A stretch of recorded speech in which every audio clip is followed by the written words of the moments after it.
Guys, Bollywood के जैसे ही south Indian film industry को टॉलीवुड कहा जाता है और महेश बाबू टॉलीवुड फिल्म इंडस्ट्री के प्रिंस कहलाते हैं। गाइस, उनका बहुत ही ह्यूज फैन बेस है साउथ इंडियन इंडस्ट्री में। जहां एक और इंडियन इंडस्ट्री के बहुत सारे एक्टर बॉलीवुड में काम करना चाहते हैं, वहीं महेश बाबू बॉलीवुड इंडस्ट्री में काम करने से कतराते हैं। वो काम करना ही नहीं चाहते। उनके पीछे का रीज़न जानते हैं? महेश बाबू का ये मानना है कि टॉलीवुड इंडस्ट्री में वो सब कुछ है जो बॉलीवुड फिल्म इंडस्ट्री में नहीं है। इवन संभावनाएं टॉलीवुड इंडस्ट्री में बहुत ज़्यादा हैं।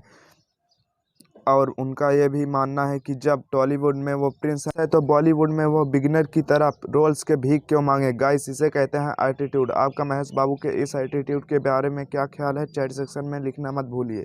और उसका जन्म मुंबई के एक स्टंटमैन के घर पर हुआ था। पिताजी को काम के उतने पैसे नहीं मिलते थे, इसलिए वो चाहते थे कि उनका लड़का कम से कम पढ़ लिख कर एक नौकरी लग जाए। इसके लिए उसने इंजीनियरिंग की पढ़ाई पूरी की, लेकिन इसी दौरान जब उसे एक जॉब का लेटर मिला तो उसने अपने फैशन के लिए उस जॉब के लेटर को फाड़ते हुए कहा कि वो 9 से 5 की नौकरी के लिए नहीं बना है।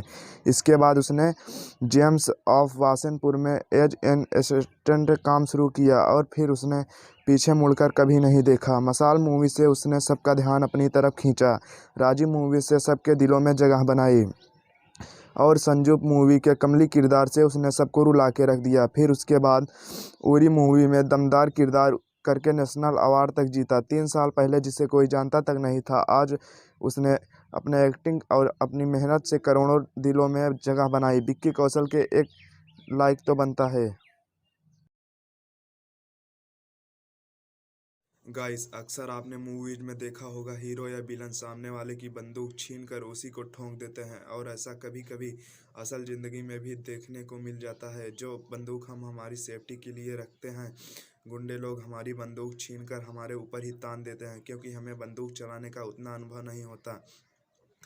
और साथ ही ऐसी चीज़ों को घर पर रखने से इनकी चोरी और बच्चों के हाथ लग जाने का खतरा भी लगा रहता है, क्योंकि बच्चों को नहीं पता होता है कि असल ज़िंदगी में ना लोग रिवाइव होते हैं और ना नॉक डायरेक्ट किल मिल जाता है। और इसी बात को ध्यान में रखकर यूएसए के वैज्ञानिकों ने एक ऐसी बंदूक तैयार की है जो उसके मालिक के अलावा और कोई नहीं यूज कर सकता, क्योंकि यह बंदूक फिंगरप्रिंट से चलती है। जिस तरह आपका मोबाइल सिर्फ आपके फिंगरप्रिंट से खुलता है, उसी तरह यह बंदूक सिर्फ उसके मालिक के ही फिंगरप्रिंट से फायर की जा सकती है। इस शानदार आइडिया के लिए एक लाइक और एक सब्सक्राइब तो बनता है। गाइस, आपको वो टाइम याद है जब आप किसी रिटेलर या फिर दुकान पर सामान खरीदते और पेमेंट के टाइम पर छुट्टे ना होने के कारण दुकानदार आपको टाफिया पकड़ा देता? आपको टाफिया मजबूरी में लेनी भी पड़ती। बहुत बड़ी प्रॉब्लम थी।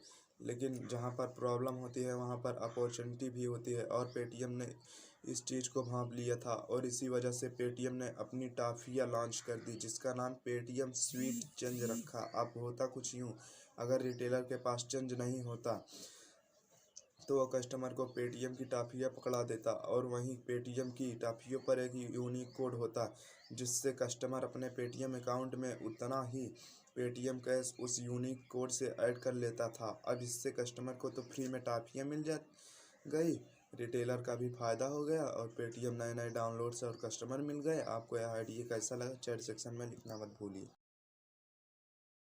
माइकल फेल्प्स ने 2008 में ये पब्लिकली अनाउंस कर दिया कि वो अगले ओलंपिक में 8 गोल्ड मेडल जीत कर लाएंगे। और फिर क्या था, लोगों और मीडिया ने इनका मजाक उड़ाना शुरू कर दिया, और माइकल फेल्प्स ने मीडिया और लोगों की इन्हीं बातों को अपना मोटिवेशन बनाया और दिन में 12-12 घंटे स्विमिंग की प्रैक्टिस करने लगा। अचानक एक कार एक्सीडेंट में अपना हाथ फ्रैक्चर कर लिया। डॉक्टर ने साफ मना कर दिया कि अगले ओलंपिक में आप पार्टिसिपेट नहीं कर सकते, लेकिन इसके पागलपन के आगे मुसीबतें कुछ भी नहीं थी। उसने पैरों से स्विमिंग करनी शुरू कर दी, और फाइनली फिर क्या था, अगले ओलंपिक में एक वर्ल्ड रिकॉर्ड के साथ टोटल 8 मेडल उसने जीत लिए। इसी को कहते हैं, अगर आप जीत करते हो तो जीत आपकी होती है। वीडियो को लाइक ज़रूर करिए।